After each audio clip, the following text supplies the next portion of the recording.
Avec une population supérieure à celle de tous les autres continents, le développement du capital humain en Afrique reste un atout considérable et un solide avantage concurrentiel. Bienvenue à tous dans cette nouvelle édition de l'interview sur Africa 24 qui reçoit M. Didier Akouete, président du groupe Afrique Search. Avec lui, nous discutons du développement du capital humain en Afrique et des moyens d'accélérer l'accroissement des financements en faveur du secteur privé. Didier Akouete, bienvenue sur Africa 24. Bonjour madame, merci. En tant que CEO d'Africa Search, cabinet spécialisé dans le recrutement de compétences africaines, le capital humain en Afrique a-t-il accompli des progrès ces 15 dernières années selon vous? Alors vous savez, la question du capital humain est une question fondamentale parce que c'est vraiment la clé de transformation des pays, des continents. Et l'Afrique, comme vous le savez, est un continent très jeune avec une démographie en pleine croissance où nous allons passer d'1,3 milliard d'habitants à 2 milliards, voire plus, à horizon de 2050 et au-delà.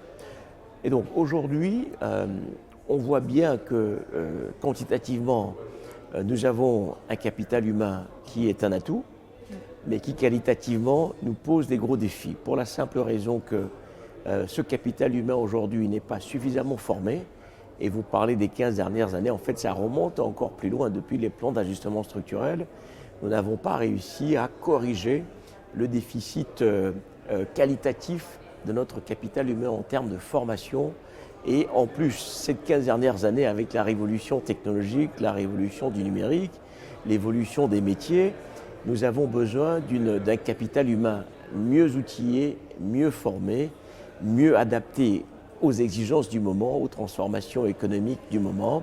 Et donc, en résumé, nous ne sommes pas prêts parce que lorsque vous regardez le décrochage des jeunes africains dans le système éducatif, en CM2, vous perdez à peu près 50% des jeunes africains qui sont rentrés à l'école. En classe de 3e, vous perdez encore 30%. Et vous vous retrouvez à l'université avec 10 à 5% des populations africaines qui sont partis à l'école. Donc il y a un taux de déperdition qui est relativement élevé, mais ça ne veut pas dire qu'il faille former tout le monde à des 3e cycles, des doctorats. Simplement, ceux qui décrochent très tôt, aujourd'hui, il est essentiel de leur donner des qualifications, donc des formations à différents métiers dont le continent a besoin. Et donc tant qu'on ne réussit pas à reprendre en main le système éducatif aussi bien dans les classes inférieures que dans les classes supérieures, nous aurons du mal à répondre aux besoins de transformation des économies africaines. Et donc nous ne sommes pas prêts. Maintenant, les États investissent massivement. Mais comme la croissance démographique est très forte, c'est très difficile d'assurer ce rattrapage qualitatif avec cette pression démographique. Et aujourd'hui, sur la même lancée, comment, selon vous, ce développement du numérique, là, justement, pourrait apporter un plus dans le cadre de l'amélioration du capital humain?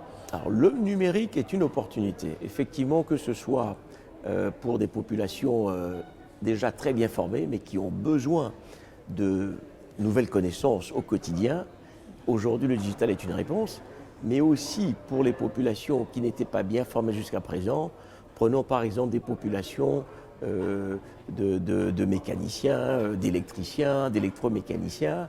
Aujourd'hui, le numérique, à travers un apprentissage en distanciel, mais avec des volumes en fait de contenu pédagogique sous forme graphique, sous forme de vidéo, permet d'apprendre beaucoup plus vite, quel que soit l'endroit où on est, quel que soit le moment.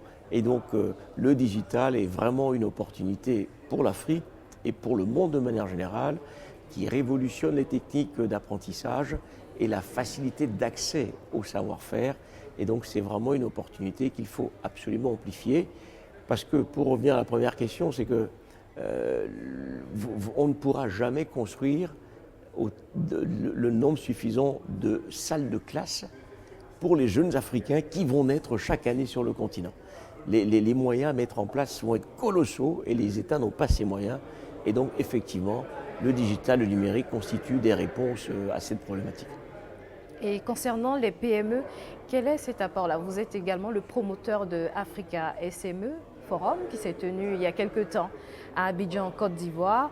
Justement, qu'est-ce qui est fait à votre niveau dans le cadre du soutien des PME? Alors, c'est une bonne transition parce qu'en fait, si vous voulez, le tissu économique, quand il absorbe le capital humain, il est obligé de le mettre à niveau, de le former. Et donc, ce tissu économique, il est fait de PME. Et l'Afrique, c'est 95% de PME, et parfois des très petites entreprises. Malheureusement, leur contribution générale à la richesse de l'Afrique est plus faible que sur les autres continents. Là où, en Afrique, les PME contribuent grosso modo à 30, 40, 45% de la richesse de l'Afrique, sur les autres continents, nous sommes entre 60, 70, 80%. Donc ça veut dire qu'il y a encore un gap, mais un potentiel qui peut permettre à nos PME, lorsqu'elles vont grandir plus vite, de contribuer plus massivement à la transformation économique des pays et donc à la transformation des compétences et à la création d'emplois. Donc aujourd'hui, le constat est relativement simple, c'est que sur le capital de PME que nous avons sur le continent, vous en avez très peu qui arrivent à passer à l'échelle pour des problèmes d'organisation, d'accès au financement, d'accès à des marchés et de gouvernance de manière générale. On estime qu'à peine 20% des financements des PME proviennent du système financier traditionnel. Donc ça veut dire que 80% des PME se débrouillent en matière de financement avec un déficit qu'on estime à plus de 300 milliards de dollars, le déficit de financement des PME. Donc c'est pour ça que c'est un combat qui est extrêmement important pour nous et pour le continent, parce que ça va être la clé de transformation de nos économies et la clé de création d'emplois pour ces millions de jeunes qui arrivent sur le marché chaque année. Maintenant, les États en prennent conscience, les bailleurs de fonds en prennent conscience qu'il est vital aujourd'hui d'investir massivement sur les PME. Encore faudrait-il le faire de manière concertée, de manière cohérente, pour que nous assurons le maximum d'impact. Sinon, beaucoup d'initiatives existent, et c'est pour ça d'ailleurs qu'avec la BADEA, nous avons créé la fameuse coalition africaine pour les PME qui vise à réunir l'écosystème d'appui aux PME, les banques de développement, les banques commerciales, les fonds d'investissement, les fondations, les centres de formation, pour arriver à fédérer les initiatives et voir dans quelle mesure, en travaillant mieux et ensemble, on peut créer plus d'impact. Donc plus que jamais, la question des PME est au cœur des problématiques du continent africain si on veut réussir la transformation économique. Dans le cadre de la coopération Afrique-Monde arabe, s'est tenu récemment à Abidjan, Côte d'Ivoire, le Financial Afrique Awards. Comment se positionne le secteur privé déjà dans le cadre de la coopération Afrique-Monde arabe, dans le cadre du développement justement des financements? Effectivement, ça a été une conférence très intéressante parce qu'on a mis dans la même salle et sur les mêmes podiums les fonds du Golfe, les fonds arabes, les pays arabes et les pays africains pour voir comment le partenariat peut être renforcé. Aujourd'hui, l'Afrique a un déficit de financement évalué à plusieurs milliers de milliards de dollars. Et aujourd'hui, pour construire nos infrastructures, on a besoin d'énormément de ressources. Pour transformer nos produits agricoles, on a besoin de ressources. Pour industrialiser l'économie, on a besoin de ressources. Les pays arabes ont des ressources financières aujourd'hui disponibles et cherchent aussi à coopérer davantage avec l'Afrique, cherchent aussi des débouchés, aussi bien des débouchés que des partenaires économiques dans l'autre direction. Et donc, le temps est opportun. Et ce temps est opportun parce que vous avez des besoins de ressources et des pourvoyeurs de ressources qui peuvent travailler ensemble. Maintenant, pour le faire, il y a un acteur qui est important, c'est le secteur privé. Jusqu'à présent, ce qu'on appelle le souverain, c'est-à-dire les États, étaient un petit peu plus à la manœuvre et bénéficiaient un peu plus de financement de ces pays, notamment pour les financements de projets sociaux, les financements d'infrastructures. Mais dans la discussion, justement, nous avons tous insisté sur le fait que le secteur privé doit être le pivot de cette coopération, parce que c'est le secteur privé qui crée la richesse, c'est le secteur privé qui entreprend, quels que soient les secteurs, et justement, il est question de voir dans quelle mesure les fonds arabes pourraient investir beaucoup plus vers le secteur privé africain. Et ce secteur privé africain peut et doit collaborer aussi avec le secteur privé du monde arabe pour qu'il y ait du win-win, qu'il y ait des partenariats industriels, qu'il y ait des alliances, que les Africains puissent transformer les produits et les exporter vers ces marchés-là, que les pays arabes qui aujourd'hui investissent massivement dans les technologies du numérique puissent aussi faire bénéficier à l'Afrique de ces technologies. Donc définitivement, le secteur privé va être le pivot de ce nouveau partenariat.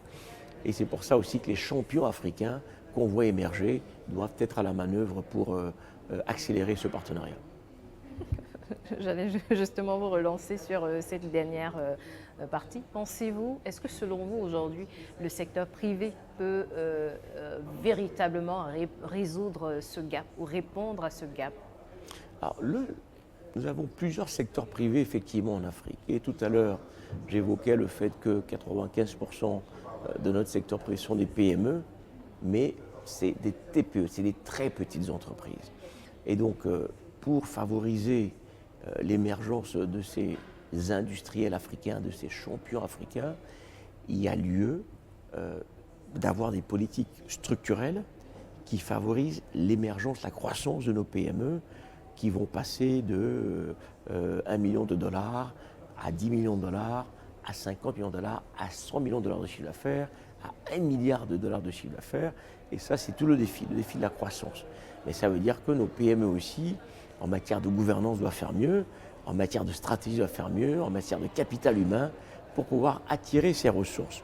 Parce qu'effectivement, les fonds de manière générale qui sont disponibles sur le marché ne s'adressent pas aux petites PME. Les fonds qui sont disponibles en général s'adressent à des PME qui ont déjà une certaine taille, qui réalisent un certain chiffre d'affaires. Et donc, pour tirer profit de ce partenariat avec les pays arabes, il sera nécessaire effectivement que les entreprises africaines aussi grandissent plus vite, s'inscrivent dans des partenariats stratégiques, que les entreprises fusionnent par exemple, que les entreprises coopèrent pour grandir plus vite, avoir l'effet de la taille critique, donc aller dans l'effet de taille pour pouvoir absorber ces financements disponibles, que ce soit les financements arabes ou les financements européens ou les financements même africains. Parce que l'Afrique investit aussi en Afrique. Vous avez les fonds de pension, les assureurs, ce qu'on appelle les investisseurs institutionnels qui investissent sur le continent, mais eux aussi, ils demandent des entreprises qui sont à la taille, qui peuvent absorber ces investissements. Didier Akouete, président du groupe AfriqueSearch, merci d'avoir été l'invité d'Africa 24. Merci à vous, madame. Merci à toutes et à tous d'avoir suivi cette édition de l'interview. Retrouvez l'intégralité de ce programme sur MyAfrica24 et africa24tv.com.